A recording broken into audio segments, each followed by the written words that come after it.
Hey, I'm Dr. Charles P. Winston, Young Elders Butler, a regularly featured guest on the Young Elders channel about extraterrestrials. I have years of research into the ancient astronauts and ancient technology from your distant past and future.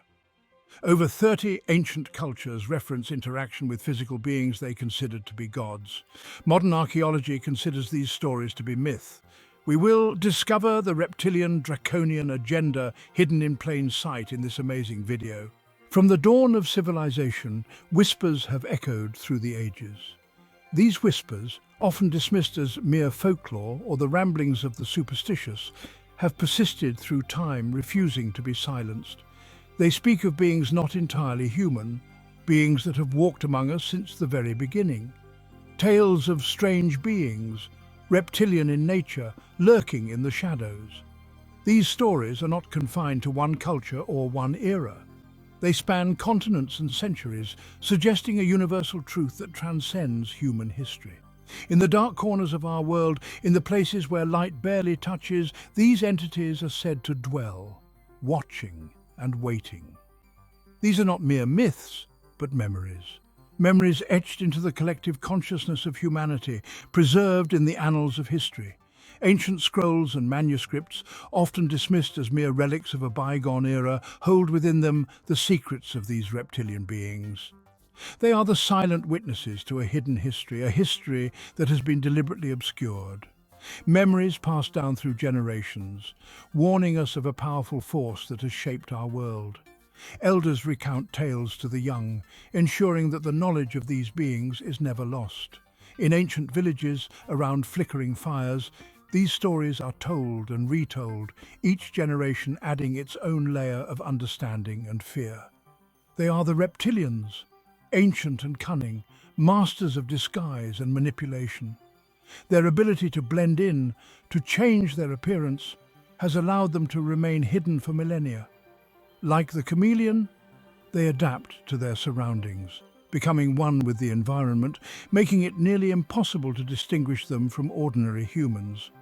Their presence can be felt in the annals of history, their influence woven into the fabric of our reality. From the earliest civilizations to the modern age, the reptilians have left their mark. Ancient symbols and artifacts, often overlooked or misunderstood, tell a story of their enduring presence. They have been the silent architects of our world, shaping events from behind the scenes. For centuries, stories of these reptilian entities have captivated and terrified us. Around campfires and in hushed conversations, people have shared their encounters and experiences. These stories, though often dismissed as mere superstition, have a consistency that is hard to ignore. They speak of beings with cold, unblinking eyes and scales that glisten in the moonlight. Ancient texts speak of serpent gods and dragon kings, wielding unimaginable power. These beings were not just feared, they were revered and worshipped. Temples were built in their honor, and rituals were performed to appease them.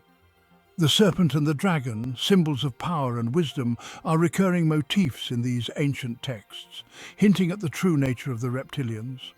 From the serpent in the Garden of Eden to the dragons of Eastern lore, the reptilian archetype appears again and again. These stories, though separated by vast distances and cultures, share a common thread. They speak of beings that possess knowledge and power beyond human comprehension, beings that have influenced the course of human history in ways we are only beginning to understand. Are these simply fanciful tales, or do they hint at a deeper truth? A truth that has been buried beneath layers of myth and legend, waiting to be uncovered. As we delve deeper into these stories, we begin to see patterns and connections that suggest a hidden reality. A reality that has been deliberately concealed from us. A truth that has been suppressed, hidden from the masses. The evidence is all around us, if we only know where to look. Hidden doorways and secret compartments, forbidden bookshelves and ancient texts all hold clues to this hidden history. It is a history that challenges our understanding of the world and our place in it. The evidence, my friends, is all around us. We need only open our eyes to see it. Like detectives piecing together a complex puzzle, we must examine the clues and follow the trail. Ancient texts and artifacts, when viewed through the right lens, reveal hidden symbols and messages that point to the existence of the reptilians. We need only open our eyes to see it. The truth is there, waiting to be discovered. It is a truth that has been hidden in plain sight, obscured by the very fabric of our reality. Once we begin to see the patterns and connections, the pieces of the puzzle start to fall into place, revealing a picture that is both astonishing and terrifying. Look to the ancient ruins, the enigmatic artifacts, the strange symbols etched into stone. These are the remnants of a forgotten past, a past that holds the key to understanding the reptilians. Museums and archaeological sites, often seen as mere repositories of history, are in fact treasure troves of hidden knowledge. Each artifact, each carving, tells a story of a time when the reptilians walked among us. They tell a story of a time when reptilians walked among us, their influence shaping the course of human civilization. Historical reenactments and archaeological discoveries provide glimpses into this hidden past. As we walk through ancient ruins and examine the carvings, we begin to see the outlines of a story that has been deliberately erased from our history books. But their reign is not over. The reptilians are still here, hiding in plain sight, pulling the strings from the shadows. In modern settings, they blend in seamlessly, their true nature concealed behind a facade of normalcy. They watch us from the darkness, their eyes ever vigilant, their influence ever present. They are still here, hiding in plain sight, pulling the strings from the shadows. In the bustling cities and crowded streets, they move among us, unseen and unnoticed. Their presence is felt in the corridors of power, in the decisions that shape our world. They are the hidden watchers, the unseen hands that guide our destiny. They are the puppet masters, and we are their unwitting puppets. Like marionettes on strings, we dance to their tune, unaware of the forces that control us. The shadowy figures behind the curtains, the hands that pull the strings, are the reptilians. They manipulate events and people, shaping the world to their own ends. It is time to break free from their control and reclaim our rightful place as masters of our own destiny. The chains that bind us are not physical, but mental and emotional. By awakening to the truth, by seeing the world as it truly is, we can break free from their influence. The dramatic sunrise over the mountains symbolizes a new dawn, a new beginning where humanity can reclaim its freedom and chart its own course. Deep within the heart of ancient India, a legend persists. This legend has been passed down through generations, whispered in the corridors of ancient temples and echoed in the songs of wandering minstrels. It is a tale that has captivated the imagination of countless individuals, drawing them into a world where the boundaries between reality and myth blur. A legend of the Nagas, the Serpent Kings. These enigmatic beings have been a subject of fascination and reverence for centuries. Their stories are etched into the very fabric of Indian culture, appearing in ancient scriptures, folklore, and art. The Nagas are not just mythical creatures, they are an integral part of the spiritual and cultural landscape of India. These beings, both revered and feared, have a dual nature that makes them both protectors and destroyers. They are often depicted as guardians of the natural world, wielding immense power and wisdom. Yet their wrath can be equally formidable, capable of bringing about great calamities, are said to inhabit a hidden realm beneath the earth, a subterranean world that is as mysterious as it is enchanting. This hidden realm is believed to be a place of great beauty and danger, filled with treasures and secrets that have been guarded for millennia. Guarding vast treasures and ancient wisdom, the Nagas are said to possess knowledge that predates human civilization, knowledge that has the power to transform the world.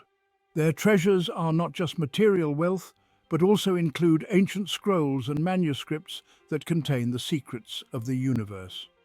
Depicted as serpentine creatures with human-like torsos, the Nagas are a fascinating blend of the human and the divine.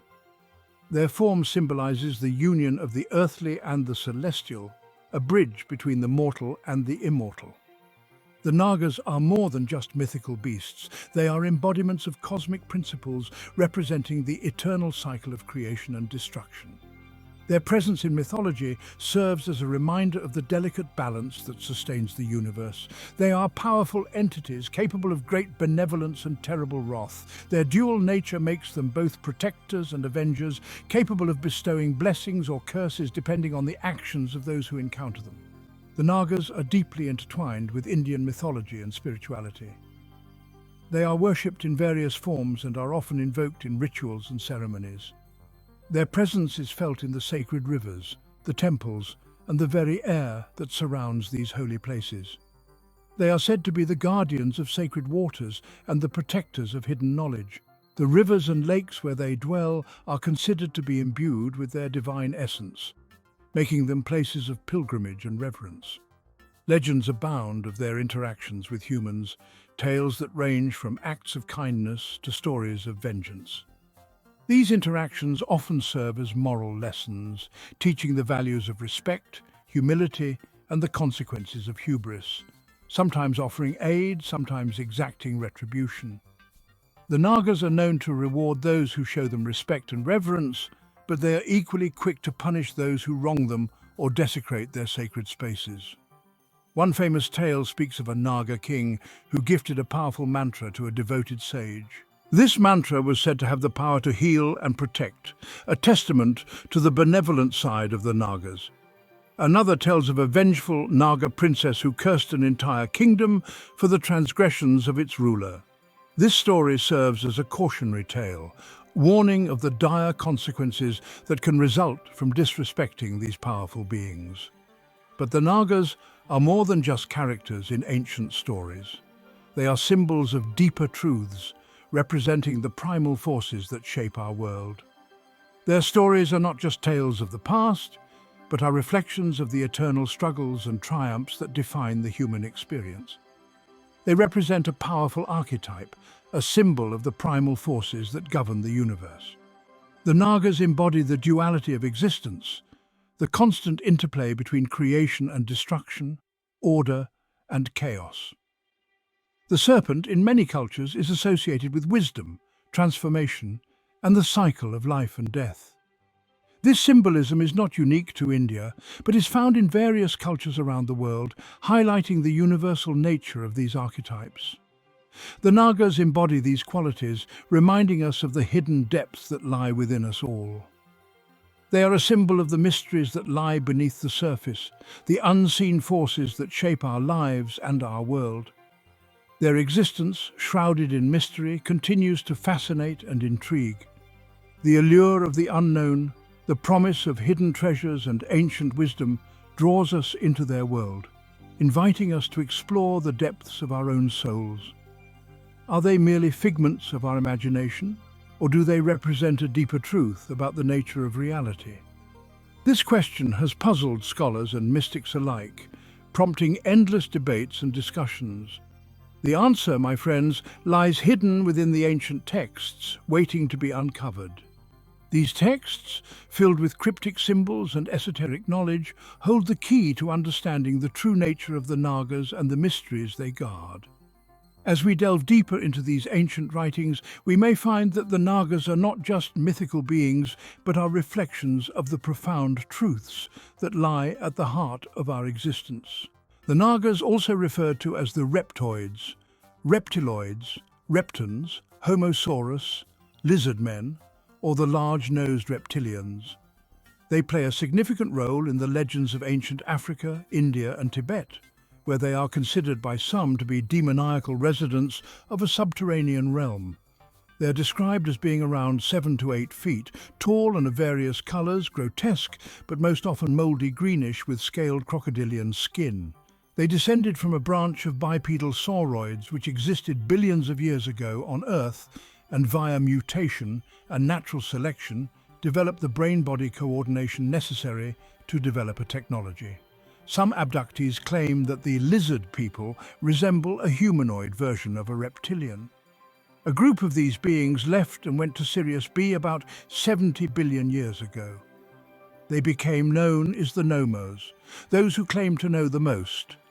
There are 42 planets with fresh water in their star system which they lived on. We will talk about them next. They are reptilians, but different. The original Naga left Sirius B and went to a nearby binary star system called Procyon. They lived there billions of years before returning to Earth because of the disagreeable Hindus. The Meldekians were mixed back in with the bird beings by Mother Hubur, so she would have ground and air troops. Some of the army has tails with spikes. They are the commanders and leaders in the military. The reptilians can use 48% of their brain. Their higher senses work good, so they are hard to kill.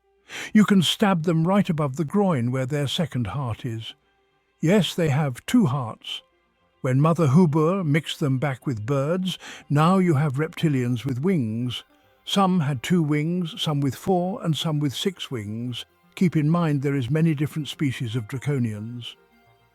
The draconians is the largest of the reptoids. They are anywhere from 14 to 25 feet tall, which is really large compared to normal reptoids who only range from 6 to 8 feet tall and can weigh in between 180 to 1,800 pounds.